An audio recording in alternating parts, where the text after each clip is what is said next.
बिस्मिल्लाहिर्रहमानिर्रहीम। हमारा 9 पारा है, रुकू 17 और 18 रुकू को हम लेके चलेंगे। आयत नंबर हमारी है 20। यहाँ पे अल्लाह ताला ने फिर से एक बार अपने बंदों को पुकारा है बहुत मोहब्बत के साथ। या अय्युहल्लज़ीना आमनु अतिउल्लाह व रसूलहु, अल्लाह इसके रसूल सल्लल्लाहु अलैहि वसल्लम की अतायत करो, आपसे आपकी अतायत से मुंह न मोड़ो। जिसने रसूल की अतायत की इसने अल्लाह ताला की अतायत की। सूरत अल-बकरा के आखिर में भी हमने बताया उनको कि यही अहले ईमान की सिफ़त है कि वो सुनते हैं और क्या करते हैं, ईमान ले आते हैं। आगे 21 को देखते हैं तो इसमें है कि ना हो जाओ इनकी तरह जिन्होंने कहा हमने सुना मगर वो सुनते कोई नहीं। ये मुनाफिक लोग हैं। सूरत अनफाल में भी है कि मदनी सूरत है, अक्सर मदनी में मुनाफिकीन का ही जिक्र है। ठीक है, जो सही सुन ले हो नहीं सकता कि मुंह मोड़ ले। ये मुनाफिक की सिफ़त है कि वो सुन के भी इग्नोर कर देता है।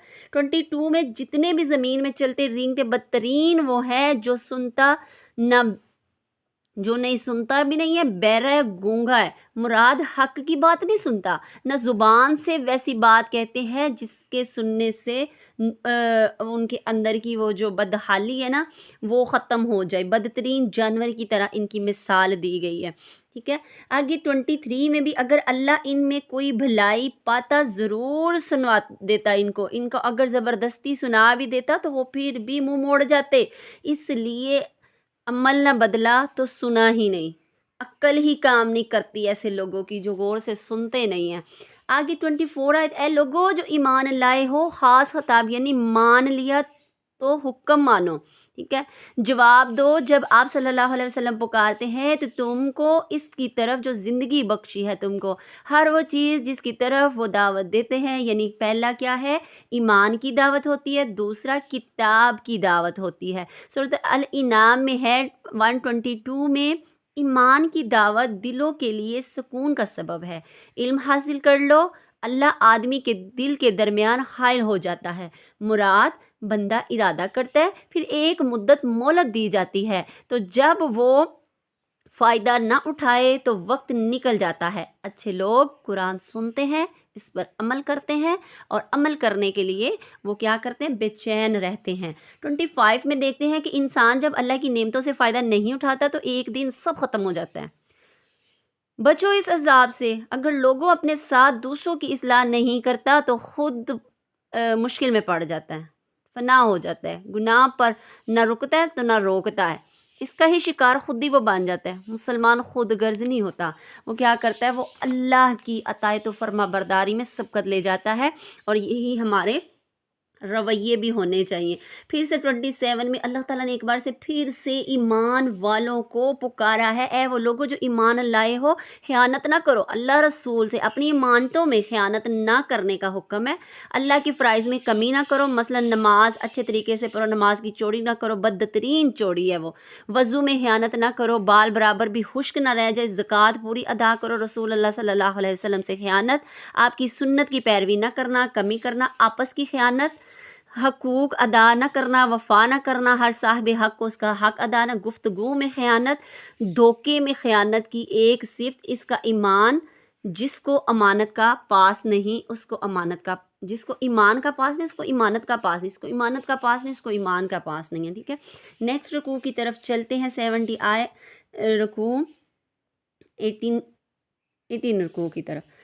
औलाद 28, औलाद और माल आजमाइश है, इन दोनों की वजह से ख़यानत भी इंसान करता है। औलाद की मोहब्बत में माल खर्च करता है और ख़र्च नहीं भी करता। इंसान को औलाद बख़ील बना देती है और बुज़दिल बना देती है। औलाद की मोहब्बत जब आप सल्लल्लाहु अलैहि वसल्लम जहाद की दावत दी जाती, जो लोग पीछे रह जाते, इनके पीछे यही वजह थी कि माल औलाद की मोहब्बत। बेशक अल्लाह के पास अजर अज़ीम है, फरमाया इस अजर अज़ीम को याद रखो, माल औलाद हकूक़ अदा करते करते रब के हकूक़ ना भूल जाओ।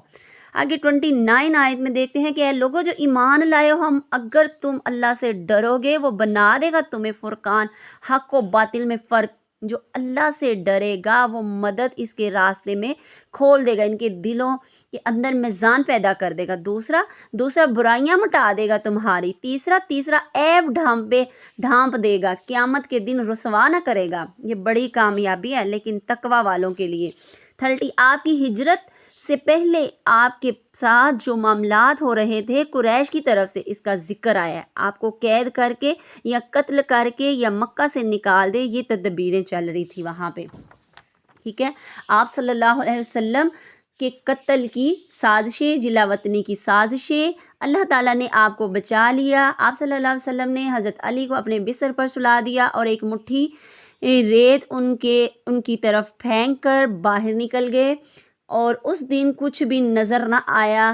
آپ صلی اللہ علیہ وسلم مکہ سے مدینہ پہنچ گئے، ٹھیک ہے۔ یہ تجلیات نبوت میں صفحہ نمبر 163 میں اس حوالے سے ساری ڈیٹیل موجود ہے کہ کیا کیا ہوا تھا جب وہ سازش کر رہے تھے۔ تو آپ حضرت علی کو اپنے بستر پہ لٹا گئے تھے۔ آگے 33 کو دیکھتے ہیں۔ نہیں، اللہ جلدی عذاب دینے والا پیغمبر کے ہوتے ہوئے، جب تک وہ کوئی نیک بندہ، کوئی نیک پیغمبر ہوتا ہے نا، اس زمین پہ، اس دھرتی پہ، اس گھر پہ، اس پر کبھی عذاب نہیں آتا، بچت ہوتی رہتی ہے۔ 34 آیت کو دیکھتے ہیں۔ کیا عذر ہے کہ عذاب نہیں دے رہا؟ کیا وجہ ہے اس کو؟ حالانکہ وہ مسجد حرام سے روکتے ہیں، حالانکہ وہ اس کے سرپرست نہیں ہے، مسجدوں کی ولایت مکیتوں کی ہے، مگر ان کو پتہ نہیں ہے۔ 35 نہیں ہے ان کی نماز بیت اللہ کے پاس۔ اہل مکہ خود دینی ابراہیمی قرار دیتے تھے، اس لیے وہ طواف بھی کرتے، نماز بھی پڑھتے، مگر ان کی نمازیں کھیل تماشے کے علاوہ کچھ نہیں ہوتی تھی، ٹھیک ہے۔ وہ لوگ جنہوں نے 36 وہ لوگ جنہوں نے کفر کیا وہ اپنے مال خرچ کرتے ہیں دین سے روکنے کے لیے۔ اہل مکہ یہ کرتے ہیں، ایک وقت آئے گا پچھتائیں گے، دکھلاوے کے لیے خرچ کرتے ہیں، اللہ کے دین سے روکنے کے لیے وہ خرچ کرتے ہیں۔ اسلام دشمنوں کا خرچ کیا ہوا مال ان کے اپنے لیے وبال بنا دے گا اسلام، ٹھیک ہے۔ 37 میں بھی اہم ہے کہ مراد کافر ہے اس میں، اس لیے اللہ تعالیٰ نے کہا کہ الگ رہو، ان سے پاک رہو، ٹھیک ہے۔ اور اللہ نے مال، عقل، اولاد سے لوگوں کو آزمایا ہے، قیامت کے دن اس مال کی وجہ سے پکڑا جائے گا، یہ عمل ان کا حجت بنے گی، قیامت کے لیے ان پر بکریوں کی طرح جمع کر دیا جائے گا سب کو۔ 38 میں بھی اگر دیکھتے ہیں تو اس میں بھی دیکھیں، اگر رک جائیں وہ تو اللہ تعالیٰ بخش دے گا، اگر وہ باز آ جائیں تو اللہ تعالیٰ معاف کر دے گا۔ آگے 90 رکوع کی چند سی آیات ہیں، تو چھوٹی سی ہیں، ٹھیک ہے۔ وہ یہی کہ اگر رک جائیں تو وہ بخش دے گا۔ 39 اس سے جنگ کرو، آپ صلی اللہ علیہ وسلم کو فرمایا جا رہا ہے 39 میں کہ اہل مکہ سے جنگ کر سکتے ہیں اب یہاں تک کہ شرک ختم ہو جائے، دین صرف اللہ کے لیے ہو جائے۔ بس اسلام سے پہلے شرک تھا، حکومت کی بنیاد ہوتا تھا، شرک ایک ریاستی عقیدہ ہوتا تھا، عوام کو اجازت نہ تھی کہ سرداروں کے علاوہ کوئی اور دین اختیار کرے۔ آپ صلی اللہ علیہ وسلم نے سب ختم کر دیا، مرکز توحید بنا دیا، سبحان اللہ۔